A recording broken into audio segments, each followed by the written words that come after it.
د جنرال رازق په اړه د سکاټ میلر تازه بیان. آیا د هغه شهادت کې لاس درلود؟ جزئیات هم دلته وګورئ او چینل سبسکرایب کړئ.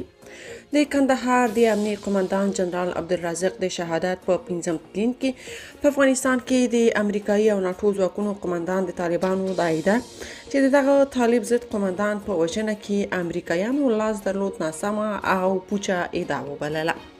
سکاټ میلر چې د تورونو ته چپ پاتې کېده د ائتلافي ځواکونو پر وړاندې د ګواښونو د ډېرېدو لامل شو.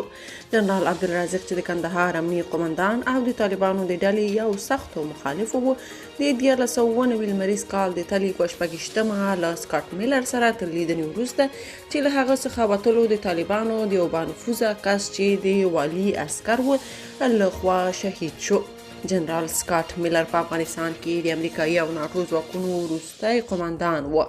نوموړي له دې پیښې 15 کاله وروسته پر خپله لینکډین ټولنیزه شبکه کې په یو یادښت کې لیکلي چې دغه برید د افغانستان لپاره ډېرې پایلې درلودلې.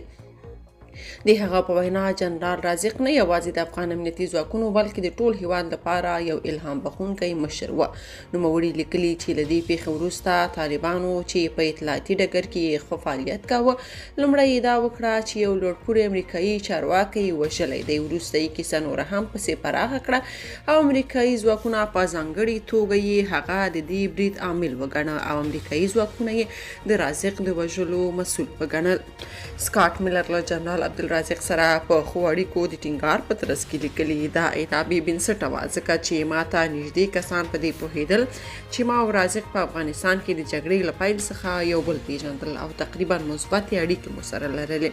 موږ غالبا د امنیتي وضعیت د حل لارو لپاره سره کتلي وو. میلر په خپل یادښت کې لیکلي دا ادعا ډېر ژر په رسنیو ټولنیزو شبکو کې د جهادي ډلو لخوا تقویه شوه او زموږ د ځواکونو پر وړاندې د پراخو لاورینونو او غوسې لامل شوه چې پایله ډیری په مرګ وګواښل شول.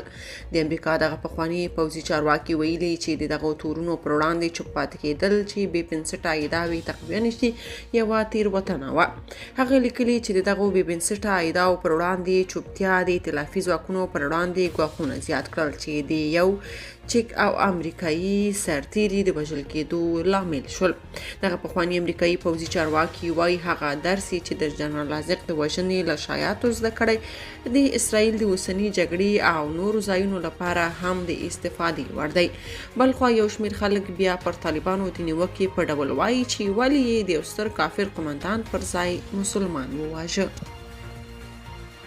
که تاسو په دې اړه څه نظر لرئ په کومنټ کې شریک او چینل سبسکرایب کړئ.